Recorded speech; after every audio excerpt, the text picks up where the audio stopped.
After Jimmy Cliff's final breath, a shocking truth emerged that stopped his family in their tracks. What he left behind wasn't just memories, it was $10 to $18 million and a responsibility few families could ever carry.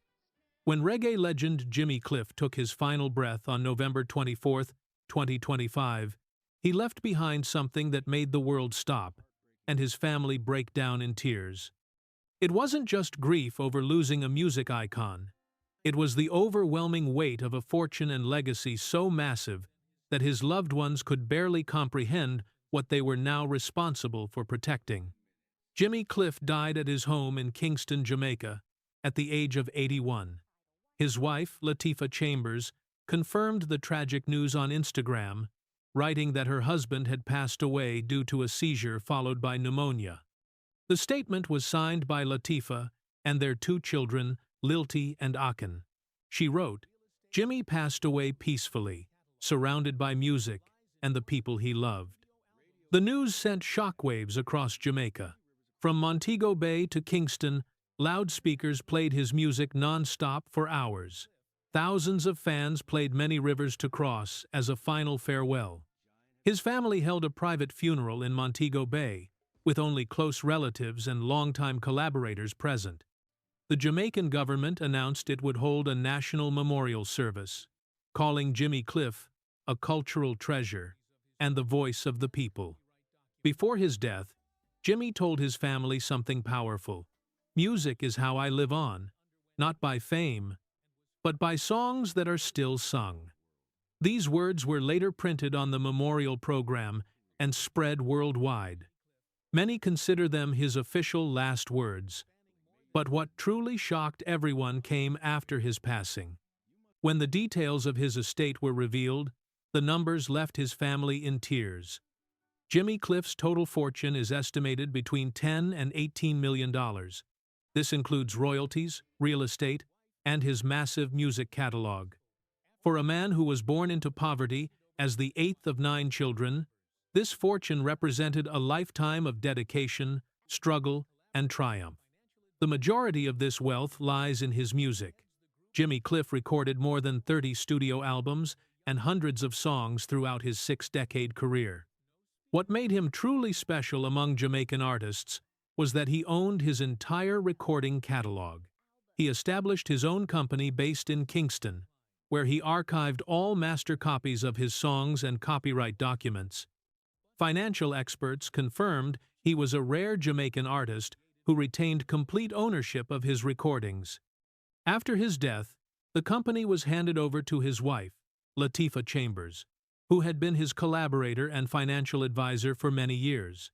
She now heads the group responsible for managing the entire estate. In an official statement, she said, "Everything Jimmy created, from his music to his philanthropic projects, will be preserved in accordance with his wishes." His two children, Lilty and Akin Cliff, are in charge of the creative and archive aspects. His eldest daughter from a previous relationship, Nabiya B., an actress known for roles in Daisy Jones and the Six and Black Panther, oversees his artistic activities and international image. Beyond the music, Jimmy owned 2 large properties. One was in Kingston, where he wrote most of his important songs. His family plans to turn this home into a private museum and archive. The second property is a holiday home in Montego Bay. Alongside these properties sits a collection of more than 200 memorabilia items including guitars, microphones, handwritten music sheets, and more than 10 international awards.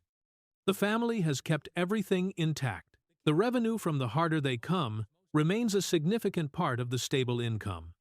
The 1972 film and its soundtrack are still released on multiple online music and television platforms. Songs like Many Rivers to Cross, You Can Get It If You Really Want, Reggae Night, and Vietnam continue bringing in regular profits from broadcasting rights and commercial use. Island Records confirmed that their contract with Jimmy Cliff is still active. Under the terms, his family will continue receiving regular royalties from reissues of Rebirth and previous compilations. Industry experts estimate the catalog will be worth millions of dollars over the next decade. especially with the surge in listening since his death. This is where the tears came.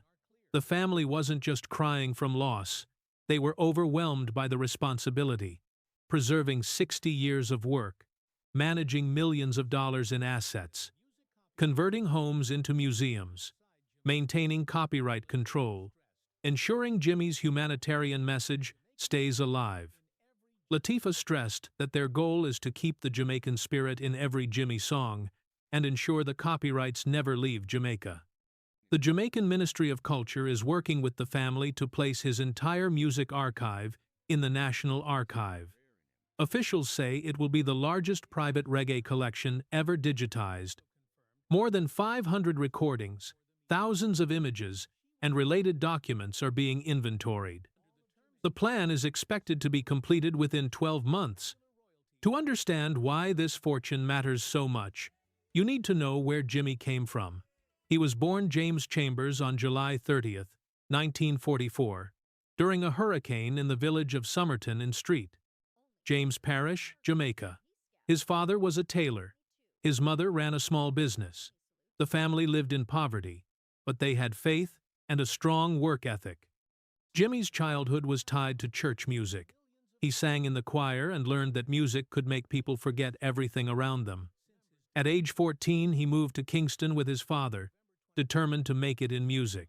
He chose the stage name Cliff because it represented a cliff, hard to climb, but if you persevere, you reach the top. His first national hit came at 14 with the song Hurricane Hattie. He partnered with producer Leslie Kong and began developing his unique style. In 1964, he represented Jamaica at the World's Fair in New York. In 1965, he signed with Island Records and moved to London. His breakthrough came in 1969 with Wonderful World, Beautiful People, which reached number 6 on UK charts. Then came Vietnam, a powerful anti-war song that Bob Dylan called the best protest song ever written. In 1970, You Can Get It If You Really Want became a global anthem about determination and self-belief. But 1972 changed everything. Jimmy starred in The Harder They Come, playing Ivan Martin, a young man trying to break into Jamaica's corrupt music industry. The film brought reggae to America and the world. The soundtrack became one of Rolling Stone's top 500 albums of all time. Songs like Many Rivers to Cross and the title track went everywhere. Jimmy continued touring Europe, America, and Africa. He was one of the first Jamaican artists to perform to tens of thousands in Nigeria and Brazil. His music became a symbol of human connection, regardless of language or skin color.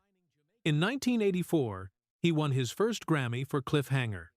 In 1993, his version of I Can See Clearly Now from the Cool Runnings soundtrack brought him back to the charts and introduced him to a new generation. He collaborated with the Rolling Stones, Sting, Paul Simon, and Elvis Costello. In 2010, he was inducted into the Rock and Roll Hall of Fame. Having the music in a museum, how do you feel about bringing it into the classroom and teaching the kids about it?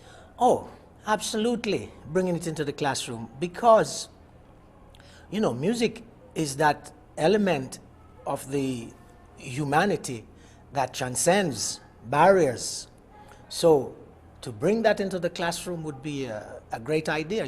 Oftentimes governments does not pay the attention to the arts as I think they should, because they probably don't realize the power that it can do to help them and to help the whole community, to help the countries, to help the world. So yes, I cheer for that. In 2012, he won his second Grammy for Rebirth. His final album, Refugees, came out in 2022 with Wyclef Jean. His career wasn't without controversy. He fought copyright battles with producers who released his songs without consent. He left Island Records when they wanted to commercialize his sound too much. He formed his own independent team to maintain artistic control. When younger artists criticized him for hogging the spotlight, he responded, I don't compete, I share. Reggae has no boundaries for anyone to monopolize. His conversion from the Rastafari movement to Islam also created controversy. Critics said he was leaving his roots. Jimmy responded, "My faith is about unity, not division. Every religion leads people to goodness." But through it all, Jimmy remained a family man. He once said, "First family, and then career." It's a delicate balance. His children followed his footsteps. Lilty became a good singer and collaborated with him on the track Racism. Aiken plays drums with great talent. Nabia B became a successful actress.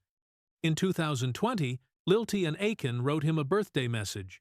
"Papa, you were there from the day we were born, always having our best interests in heart." When Jimmy died, he left behind unfinished projects. Demo tapes still sit in his Kingston office.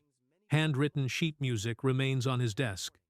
He planned to complete the Jimmy Cliff anthology collection by the end of 2025. Those plans are now halted. One fan once told him, "I was a dropout in school, and I heard your song, 'You Can Get It If You Really Want,' and that song made me go back to school. And now I am a teacher, and I use your song with my students." Jimmy responded that this was his real success. The fortune Jimmy left behind is more than money. It's 60 years of music, a bridge between Jamaica and the world, a message of hope and perseverance. And now his family carries the weight of keeping that legacy alive forever.